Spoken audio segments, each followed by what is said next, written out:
Hey, I'm Coach Sark, and this is Lawyers and Longhorns.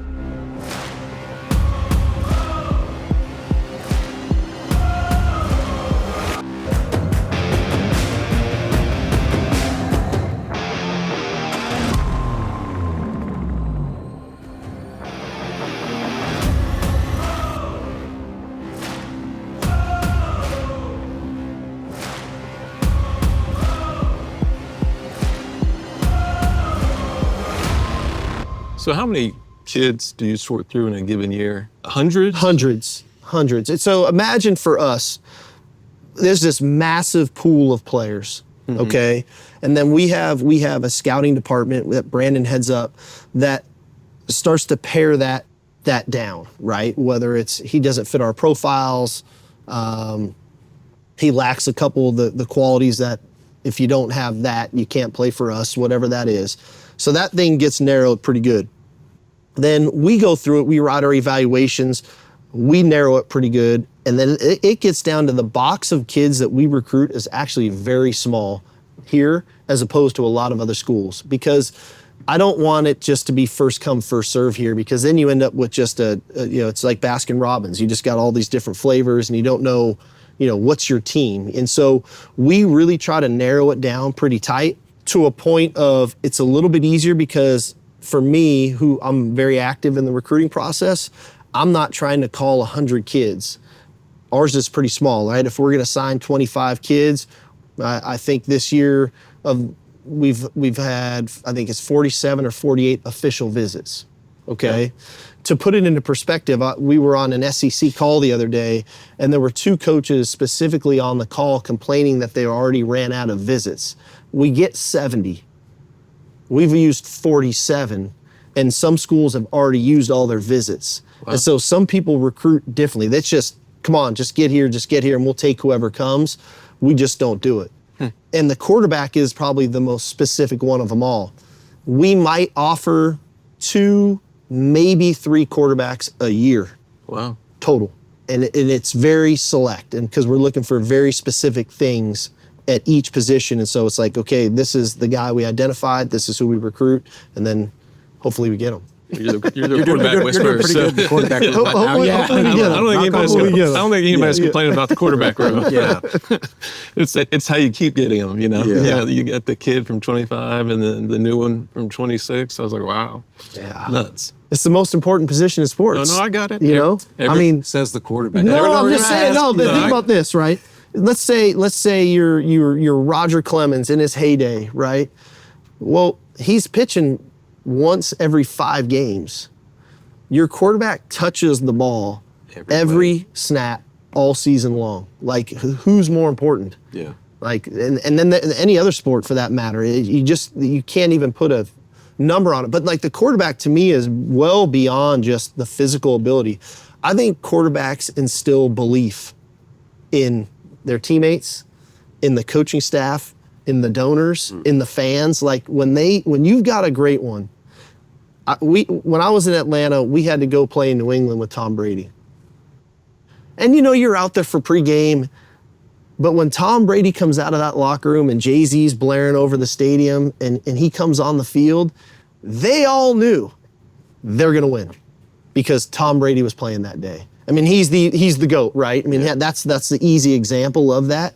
But when your quarterback can create that feeling, that's when you've got something really special. It's like Vince Young. No question. 35-3 at halftime. I didn't even think we were going to lose. Yeah, a mistake. Like, because you had number 10, right? I mean, it's just that's what quarterbacks can do for an organization, not just a locker room. Who else besides Tom Brady kind of has that sort of effect when you see him come out and everybody else just kind of looks at him? Yeah, I got a chance to coach this guy for a year at USC and then had to play against him in the NFL. Troy Polamalu had something about him. Mm-hmm.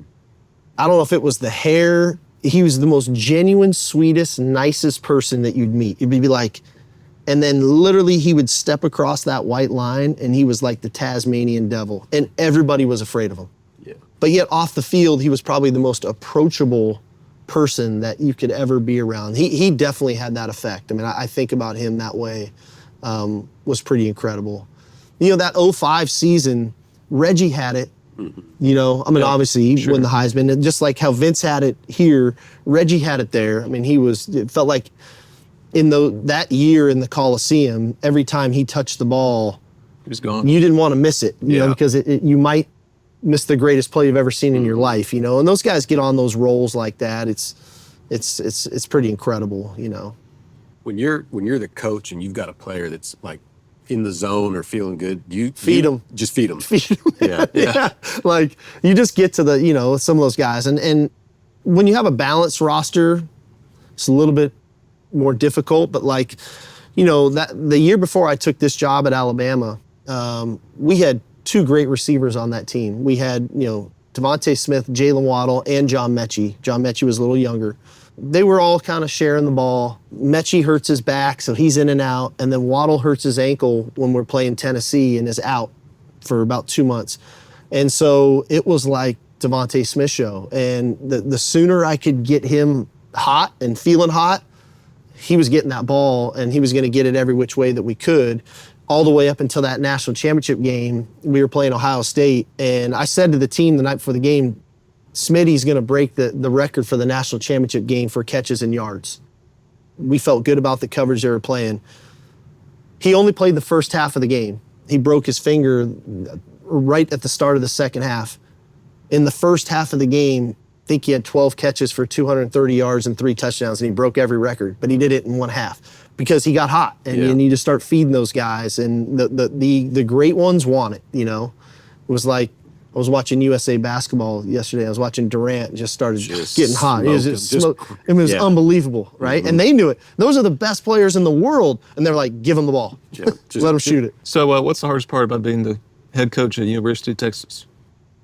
I'd say, I don't know if it's the hardest part, but it does require being organized. Balancing of time is really important, especially for me, because I'm definitely have my hands on everything in our organization. You know, I'm very active in recruiting.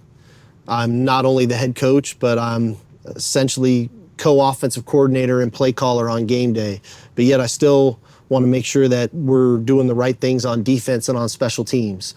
I love to meet with our players, so you gotta take time to meet with the players. I believe in fundraising. I believe in relationships with you guys. I believe in connecting to our students. And so time management is probably the most difficult thing. How can you play calls and be a head coach at the same time? I always thought that'd be extremely difficult. It's actually easier than you'd think, because when you're the offensive play caller, you really are controlling the game and how you think you want the game to go at certain aspects of the game. So from time management to we just got a turnover, you want to take a shot. I get to not only tell a guy, hey, take a shot, but it's like I get to actually call the shot that I want, rather than trying to work through that. And I've studied a lot of the great ones that have done it historically. I mean, Andy Reid, in my opinion, is the best to ever do it. You know, as a head coach that calls plays. You know, John Gruden was incredible in his time of doing it. And I'm leaving a bunch of really good ones out. And so you just try to study those guys. You try to ask them the questions on how they do it. And again, Kyle Shanahan does it, Sean McVay does it, Mike McDaniel does it. So to go back to that earlier question, you try to create this circle of people to bounce ideas off of that are similar, but yet are different. And so that it's actually easier than you'd think. You spend some time with the defensive side in terms of game planning because you know how you would attack their defensive, sets. So does that help our preparation? So on Sunday night, I usually get a pretty good report on their offense, and I'll watch it enough to know. I'll say, hey, I think this is what they would do to attack us, and here's because I see what they do. And most people in football don't recreate a system in 1 week, right? Sure. They're generally going to have a variation of what they've done, but here's what I think that they would do, and I think that you should be prepared for. As it gets to later in the week, I'll say, I think this is going to be the plan, in my opinion. And if it's not, good for us. But this is what I would do if I were them.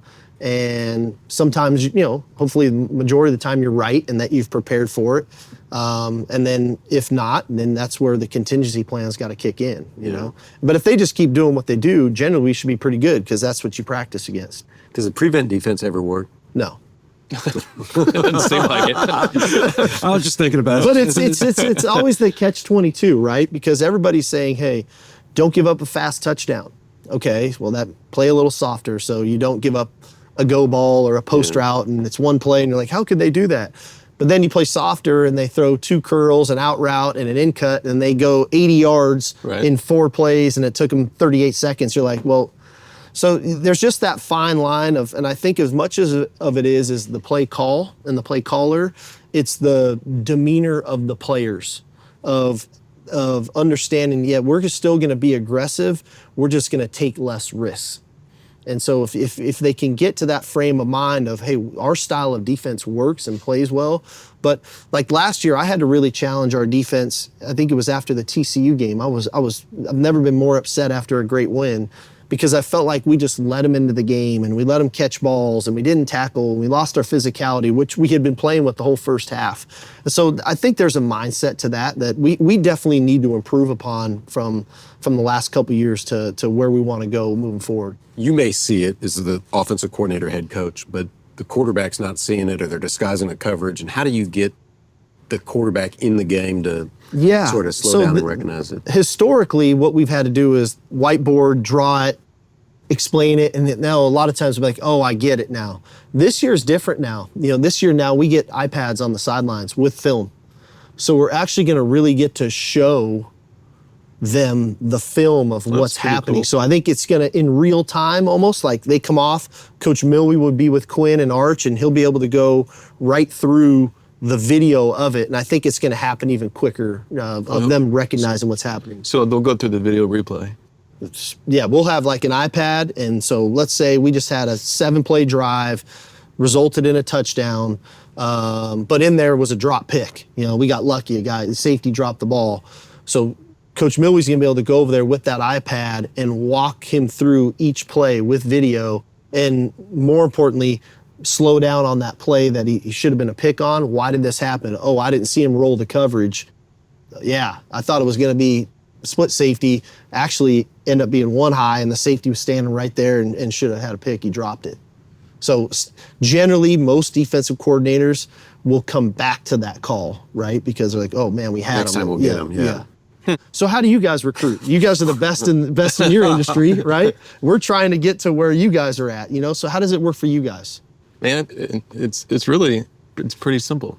We're looking for the same things. So people that work hard, people that are aggressive, people that are smart, people that are loyal, and people that have a natural sense of empathy. And most lawyers don't. And that's why it's important in our business.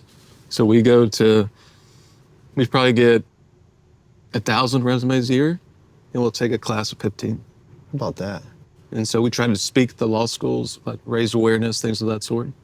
One thing that we've done is we used to take resumes from people that worked at other law firms, and we've almost stopped that entirely because of the culture thing. Like we want to make sure you don't want to be in the transfer portal either. We don't want to. Exactly. No transfer portal. Exactly. Yeah, that's like us. We're the same way. We'd rather get you right out of law school, even if you may not have the skills or all the things yet, but we can teach you how we do things, what our culture it's more is. about the potential than where you're at right now. Yeah. And so we get a ton of resumes and that people want to do it for the money or all the wrong reasons. And so we just recruit about 10 or 15 different law schools and recruit them hard. We'll get usually 100 resumes from each law school, and then we sort those, and then we go meet 10 of them, and we'll give one an offer. But it's interesting. We feel like the same way. I would much rather recruit the high school kid for those same reasons, so they grow up in our culture and develop with us over time, than live in the portal. The portal for us is a good avenue because it allows us to fill specific needs immediately. And the success rate is okay. It's pretty good. You just never know. But the reality is I would much rather take the high school kids, 10 times over a transfer. Thanks, Coach. Awesome. Thanks, guys. That was fun. Appreciate it. Super fun. Yeah. 100%.